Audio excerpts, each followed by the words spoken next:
Om Swastiastu. Perkenalkan, saya Putu Nia Nuratmini, peserta Latsar CPNS Kementerian Kesehatan Republik Indonesia tahun 2022. Saat ini saya bertugas di Laboratorium Mikrobiologi Klinik RSUP Prof. Ngurah.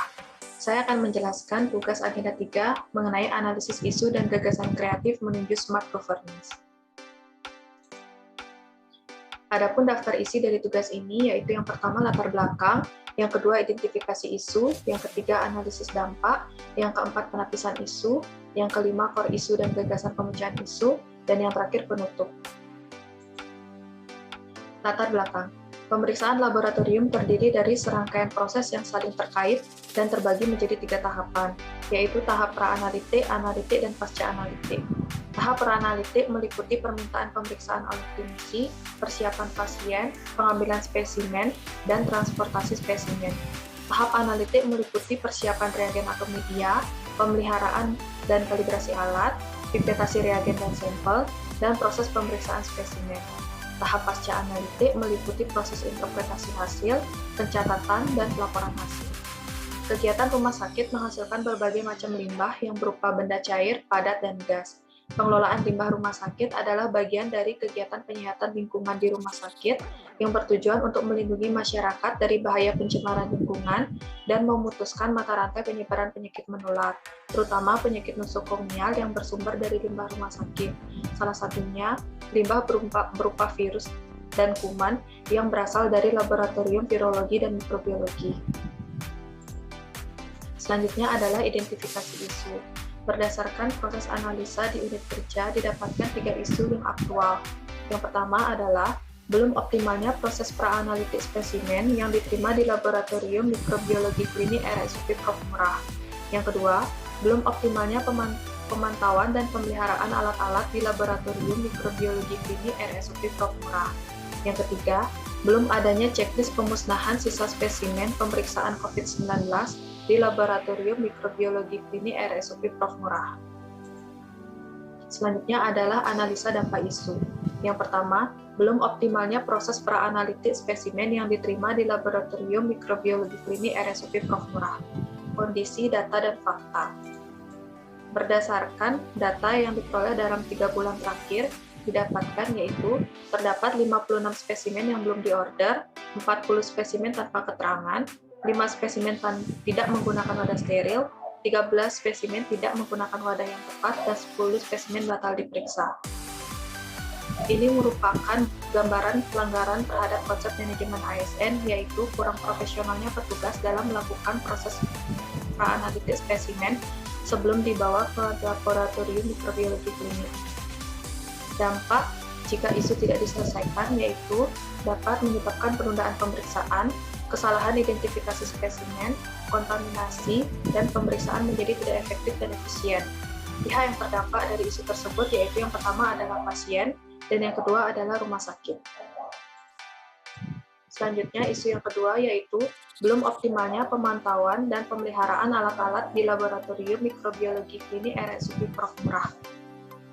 Kondisi, data, dan fakta. Pemantauan dan pemeliharaan alat-alat tidak rutin dilakukan. Belum terdapat log pemantauan dan pemeliharaan alat yang perlu dilakukan.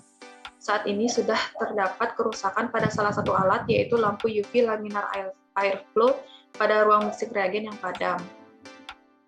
Ini juga merupakan pelanggaran terhadap konsep manajemen ASN, yaitu petugas terlihat kurang profesional dan bertanggung jawab dalam melakukan pemantauan dan pemeliharaan alat-alat laboratorium. Dampak jika isu tidak diselesaikan yaitu pemeliharaan alat-alat yang tidak tepat akan memperpendek usia pakai alat. Kerusakan pada alat akan berakibat langsung pada biaya yang harus dikeluarkan untuk mengganti komponen peralatan yang rusak, atau bahkan pada pengadaan alat baru jika diperlukan. Pihak yang terdampak yaitu yang pertama adalah pasien, di mana apabila terjadi error pada alat maka akan terjadi penundaan pemeriksaan pasien, sehingga berakibat juga pada penundaan pasien mendapatkan hasil pemeriksaan laboratorium. Selanjutnya, pihak yang terdampak isu tersebut adalah rumah sakit, di mana hal ini dapat berdampak pada performa rumah sakit dalam memberikan pelayanan pada masyarakat. Isu yang ketiga yaitu belum adanya checklist pemusnahan sisa spesimen pemeriksaan COVID-19 di Laboratorium Mikrobiologi Klinik RSUP Prof. Murah. Kondisi data dan fakta.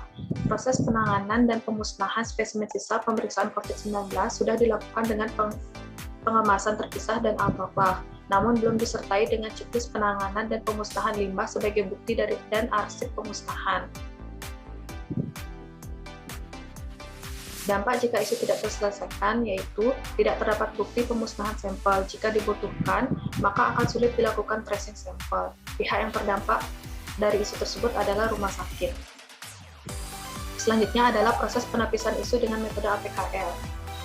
Proses penapisan isu dengan metode APKL adalah sebagai berikut. Didapatkan ketika isu memenuhi syarat untuk dijadikan sebagai suatu permasalahan. Selanjutnya adalah penapisan isu dengan metode USG. Dari penapisan isu dengan metode USG ini didapatkan isu yang memiliki nilai urgent, serius, dan growth yang paling tinggi, yaitu belum optimalnya proses pra-analitik spesimen yang diterima di Laboratorium Mikrobiologi Klinik RSUP Prof. Murah. Selanjutnya dilakukan gagasan pemecahan isu dengan menggunakan diagram fishbone. Selanjutnya, dari diagram fishbone tersebut didapatkan core isu dan gagasan pemecahan isu. Core isu yang didapatkan yaitu belum optimalnya proses pre-analitik spesimen yang diterima di Laboratorium Mikrobiologi Klinik RSUP Prof. Murah. Gagasan pemecahan isu yang dapat dilakukan yaitu optimalisasi pra-analitik spesimen yang diterima di Laboratorium Mikrobiologi Klinik RSUP Prof. Murah melalui sosialisasi dengan menggunakan leaflet dan checklist pra-analitik spesimen berbasis Google Sheet.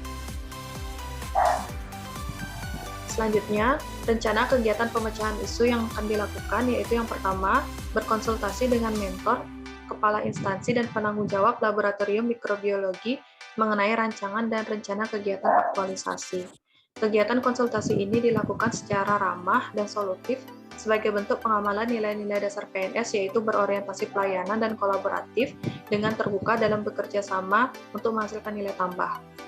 Selanjutnya yang kedua yaitu menyusun materi sosialisasi dalam bentuk leaflet dan menyusun checklist kegiatan pra-analitik yang harus diperhatikan oleh petugas keuangan untuk mencegah kesalahan-kesalahan pra-analitik yang dapat berdampak pada kesalahan hasil diagnosis. Kegiatan ini merupakan bentuk pengamalan nilai-nilai dasar PNS yaitu berorientasi pelayanan dengan melakukan perbaikan tiada henti. Pembuatan checklist kegiatan pra-analitik ini selanjutnya akan ditampilkan pada leaflet berupa QR code yang dapat diakses melalui HP. Pembuatan checklist dengan menerapkan prinsip inovasi dan kreativitas sesuai dengan nilai dasar PNS yaitu adaptif. Selanjutnya, yang ketiga adalah melakukan sosialisasi pentingnya tahapan pra-analitik sampel dan hal-hal yang harus diperhatikan oleh petugas keuangan dalam mempersiapkan pra-analitik sampel untuk mencegah kesalahan-kesalahan pra-analitik yang dapat berdampak pada kesalahan hasil diagnosis. Kegiatan sosialisasi dengan leaflet sebagai media komunikasi bertujuan untuk membantu orang lain belajar sesuai dengan nilai-nilai dasar PNS yaitu kompeten, sehingga dapat terwujud manajemen ASN yaitu profesional dalam bekerja. Yang keempat, melakukan evaluasi setelah proses sosialisasi. Evaluasi dilakukan setelah proses sosialisasi. Keberhasilan sosialisasi dapat dilihat dari berkurangnya jumlah permasalahan pra-analitik sampel yang diterima di Laboratorium Mikrobiologi Klinik, sehingga pemeriksaan yang dilakukan dapat akurat, bertanggung jawab, cermat, dan berintegritas sesuai dengan nilai-nilai dasar PNS yaitu accountable. Kesimpulan, dari analisis menggunakan diagram fishbone, diketahui bahwa penyebab paling dominan yang mengakibatkan belum optimalnya proses pra-analitik spesimen yang diterima di Laboratorium Mikrobiologi Klinik RSUP Prof. Murah adalah kurangnya pemahaman petugas keuangan mengenai pentingnya proses pra-analitik dan poin-poin yang harus diperhatikan. Maka diperlukan proses sosialisasi agar proses pra-analitik dapat berjalan dengan lancar. Proses sosialisasi selanjutnya akan dilakukan dengan menggunakan media leaflet dan didiskusikan dengan mentor serta kepala unit laboratorium mikrobiologi klinik. Terima kasih.